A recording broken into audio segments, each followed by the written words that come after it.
Have you heard of the author Oscar Wilde? What? No, I haven't heard of Oscar Wilde. Well, he was really gay. He wrote gay romances and erotica in the late 1800s. Sounds like you. Well.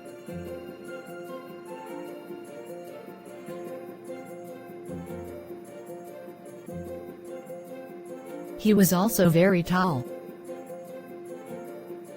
Who asked you? Yeah, well, at least my bird loves me. Oh. Really? Just kidding. The yellow one screams if I'm near. Yeah, Lasuli jumps off her perch and flaps around all crazily if I get near. It's a race to see who can tame their bird first. Is it now? So, are you good if I pick you up around 9 tomorrow? Golly. Amber, what time do you think I go to bed? Whatever.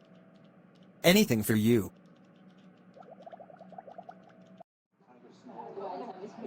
I want to fall in love with somebody and eat popcorn. Me too. But, kettle corn. You. I love kettle corn. Yum. Blocked. Bruh. Insurance is such a good idea to stabilize the economy. Je suis essayé parler en français. I am. In French. Je suis désolé. You are. Trying. Sorry, unless. Tu ne comprends pas le français. No me comprendo. I'm trying to speak French. I'm sorry you don't understand. I tried translating it. I didn't just sit here and flail my arms.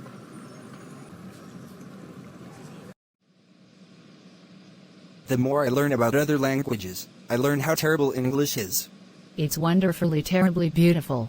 Ever since I've been interested in language and culture, I've realized that people are people.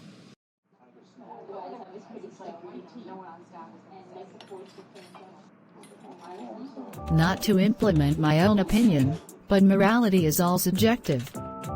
Rarely is there a way to differentiate right versus wrong, and using shame to correct wrongness rather than teaching the difference between right and wrong is pretty unsettling to me.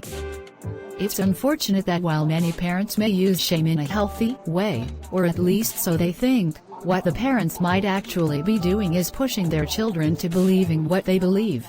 For example, it's common with religious or more conservative parents to teach their child that sexuality is wrong, something to be ashamed of, that you should be ashamed of having sex or feeling desire.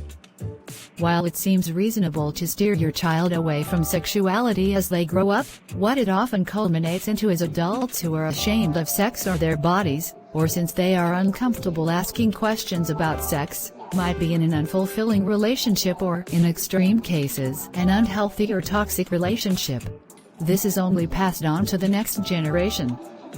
Instead of this child learning that sex should be practiced safely or whatever the parent was trying to teach, they learn that sex, entirely, is bad. This mindset is extremely common in our society, and since it's been happening for hundreds of years, the sort of ripple effect it had has caused bigger societal issues. Issues such as sexual oppression, the misinformation and rumors about sex, unhealthy relationships, early and institutionalized marriages, high divorce rate, sexual oppression of the promiscuous and the LGBT, etc. Everything that we learn growing up affects who we are in teen and adulthood. The small seed of shame, even if associated with one small event one time when you were pretty young, can eventually culminate into an adult who is ashamed with that subject entirely. This is bad as, again, it's all subjective, and having self-negative emotions associated with something as a child is different than being taught the difference between what is right and wrong. Oh, my God.